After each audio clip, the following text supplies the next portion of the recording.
from what I understand, you're Cedric the Entertainer. When you opened up for Cedric Entertainer, it started out as a contest. Tell us about that. Well, long time ago they was having a contest. It was a couple of friends over at my house, and they had a commercial on the radio, and it was saying, they having a contest for you to tell a couple of jokes, and you get chosen to open up for Cedric the Entertainer. So we heard the commercial. My friends was leaving the house. Everybody come to my house because I'd make everybody laugh. Everybody want to laugh. They use me, eat my food, and leave. Anyway, as they were leaving, I said, you know what? I think I'm gonna open for Cedric Entertainer. They was like, you need to enter the contest. I said, I am. You watch. They left. I called, told my jokes, entered the contest. The next day they called me, told me that I was the one. And how was that? How was that experience? And I was just like, what? I was like, really? So I was like, okay. Now, I had been telling jokes, just being my regular self, because I always tell people the only difference between me and the stage is a microphone. Okay, because this is all I do. This is my personality. This is just who I am. And so when that happened, I was like, you know what? I'm really gonna do this. And so, it was just a normal experience to me, but it was just, the difference is I was on stage, and to me, because, a lot of people are starstruck. You know what I'm saying? Right. I wasn't starstruck. I don't know this man. You know what I'm saying? It's Cedric the Entertainer. But, I really wasn't starstruck. But what really got me is, as I came off the stage, he greeted me. And then when he greeted me, I was like, they was like, Cedric don't come out of the dressing room for nobody.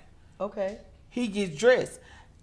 And then until he's dressed. And he said, I heard the crowd and I had to come up here and see who was making these people laugh.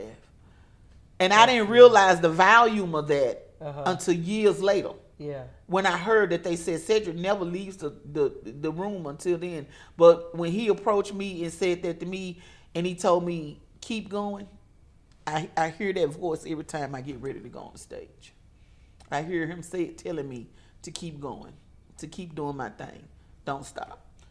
And his voice has been in my head for 24 years. Yeah. Every time I go on the stage. Yeah. So, was that the beginning? What made you, at some point in your life, what made you say, you know what?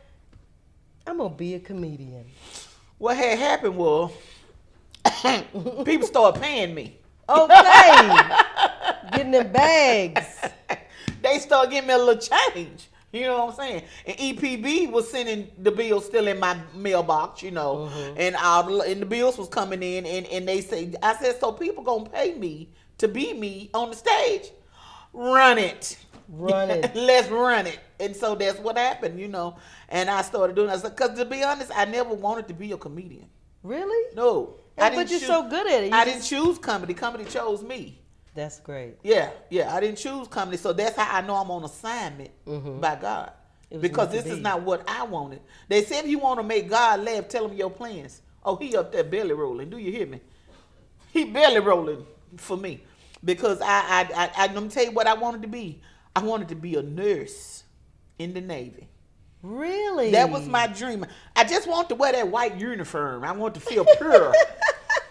I wanted to wear the hat and the little skirt and the white stockings. I promise you, that was my dream. And in the Navy. In the Navy. That's what I wanted to do. Be out there on the little boat in the little uniform and all of that stuff. And then it just didn't happen for me.